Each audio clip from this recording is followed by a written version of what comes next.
Hello everyone, this is Pastor Roland, checking in to see how you're doing. Today I want to talk about something very important.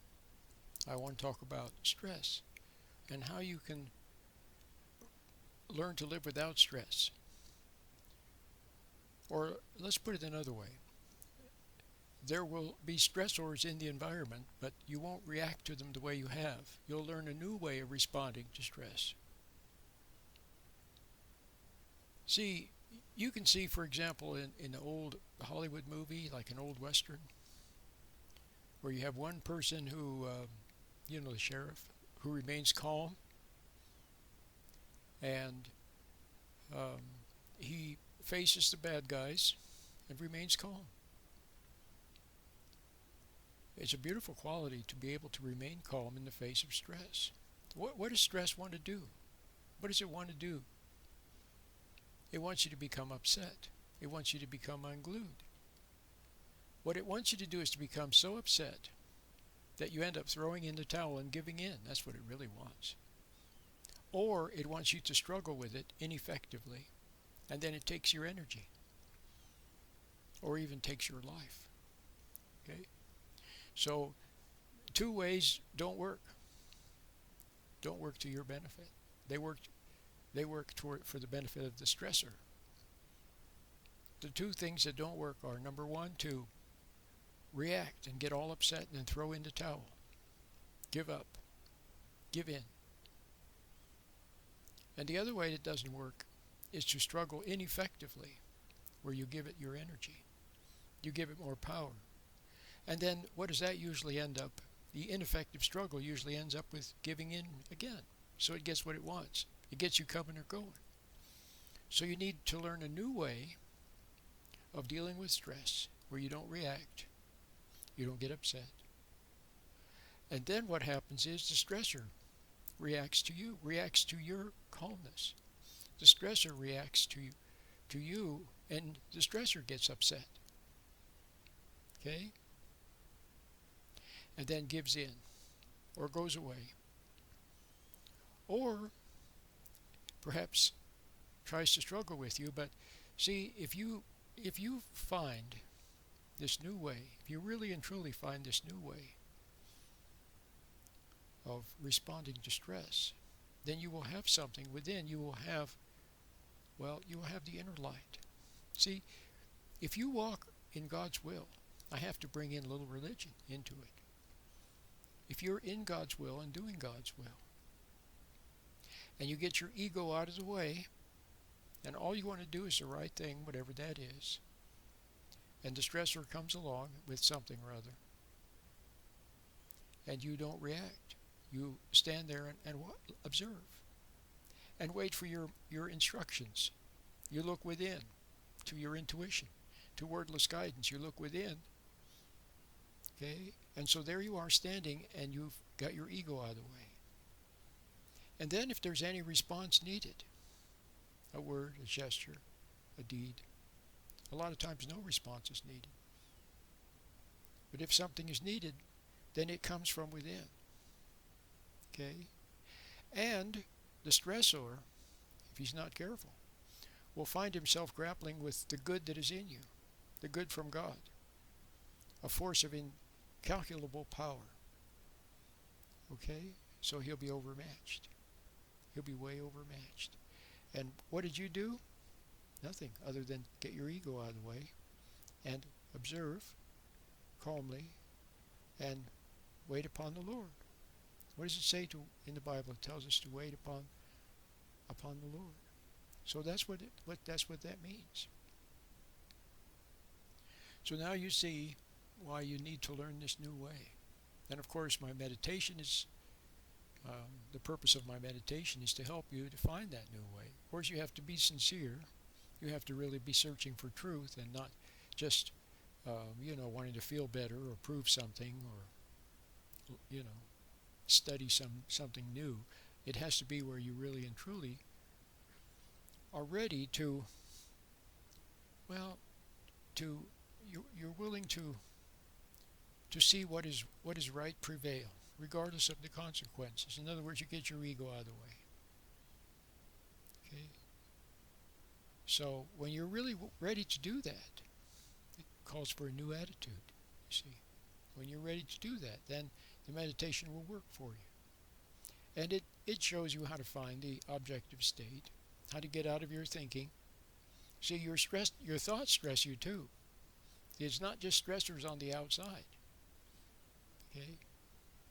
And who are the stressors in your life? It's not in the old Western movie, it's bad guys, right? Wearing black hats and coming into town and doing a lot of bad things and wanting to steal money from the bank and that sort of thing. They're those kind of bad guys, right? In your life, who are the stressors? Well, it's people who are dishonest, who are sneaky, who are prideful, who are willful, who are deceitful, who want something from you, who pressure you, who tease you. Some of them may are simply misguided. They may have the right intentions, but they're misguided. What does it say? It says the road to hell is paved by good intentions. So the people who pressure you, they think they're doing it for your own good. Your parents, coaches, teachers, see, pressure and motivate and challenge and tease. See, and the stressor could be your husband or your wife. See, your kids. Most people are naughty. See, very few people will do the right thing simply to see good right prevail. See, most people have to be, well, then the other thing is most people have never really seen true goodness or real goodness. Except, well, you see it in little children. You see their innocence. That is goodness, of course. But they've never seen someone who really and truly stands for what's right without any ulterior motive. They've never seen that. They've never seen true, real love, agape love. And so they've become contemptuous. Gentlemen, your wives are contemptuous because you've been weak. You've been a user. You've been a people pleaser and an appeaser. And they don't have any respect for you or little respect for you. Or they may let you be in control, but they're still in control because they're letting you be in control, you see. So they don't have a lot of respect for you, let's put it that way.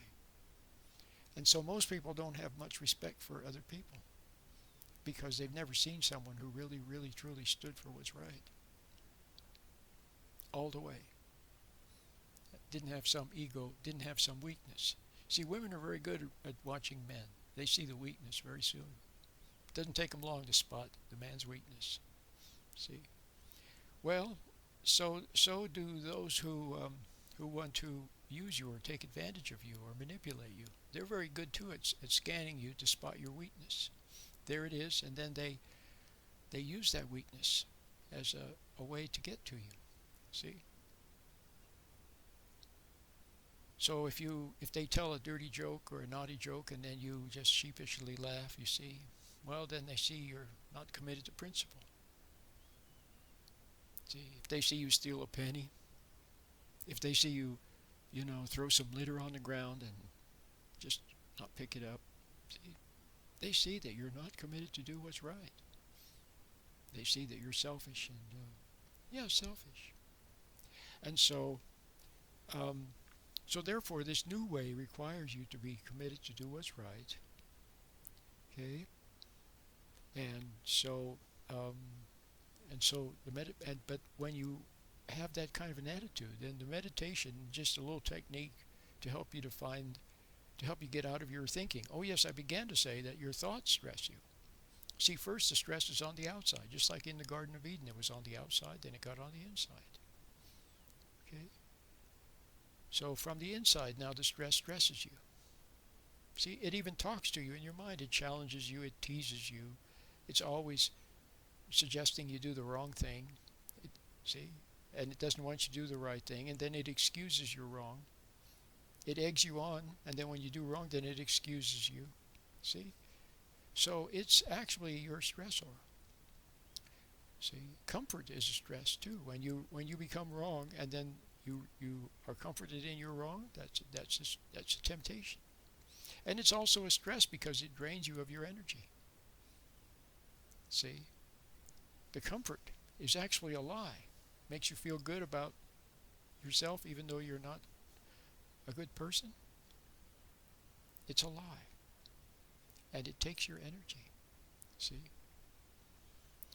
So I heard someone said there's no formidable temptation than a well-meaning friend who cares more about your comfort than your character.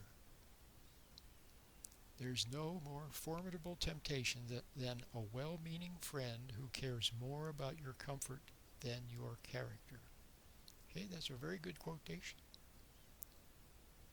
So now you see that stress, there's a lot more stress out there than you realize, and there are things that are stressing that you didn't know are stress. They're stressing you to fail, to give in, to doubt, to fear. See, to doubt God, to doubt what's good, to doubt the benefit of doing what's right, to doubt that there even is a right, to doubt that the unselfish way is the way to go. They're always telling you to be selfish and go for the gusto, and you deserve it, see, and all that kind of stuff. You deserve a break, and so on and so forth. And they're always pointing to someone else as someone that you should see, and then then stress gets you to fight other people. Stress is in the background, egging both sides on to fight each other. So then you have brother against brother, kids against parents against kids, one race against another race, one group against another group. And stress of evil is behind it, egging people on to resent and hate their own fellow human beings. Not good. So that's why you must find love, you must find patience, you must find kindness, you must find courage, you must find all these beautiful virtues, and you can and you will when you're committed to do what is right. You get the little meditation and learn how to get out of your thoughts so you can observe them instead of reacting to them. Then you can go out in the world and learn to observe other people with patience, to discern. If when people are wrong, you see they're wrong, you discern they're wrong without judging them or resenting them. See how simple that is? Life becomes simpler. You become more stable and solid. And you also know a peace of mind from knowing that you're doing the right thing in God's will. My name is Pastor Roland.